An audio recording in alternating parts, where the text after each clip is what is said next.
So what we have is a few bales of peat moss. I've already used a couple of them. I'm putting about a half a bale per bed, and then I picked up some fully composted manure with organic matter in it. That stuff's pretty cheap and it's great for the garden. So I'll give you kind of a before picture here. The bed that Corabella's currently playing horsies in. A lot of clay, and as you can see, it's not all that great. It does break up, but it won't stay broke up unless we do something with it. I did dump a little bit of ashes in here from my wood stove, a little extra potassium and phosphorus for root growth.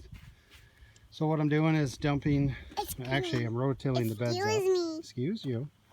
And I'm dumping in a half a bale of the peat moss, and then I dump in 2 bags of the composted manure, till it all up. There's still a lot of old topsoil and compost left from the previous garden, and while building this structure I've managed to scoop a lot of that back into the bed, so it's not too bad. But in kind of the beginning before, and then when we're done, it's really nice friable soil full of organic matter. And then this year I'm trying something a little bit different as far as getting some worm castings in the garden. I'm building what we're calling worm towers. So essentially I'm taking a 5-gallon bucket, drilling it full of holes, and then I bury it right in the center of the bed and fill it with composted material that the earthworms like to feed on.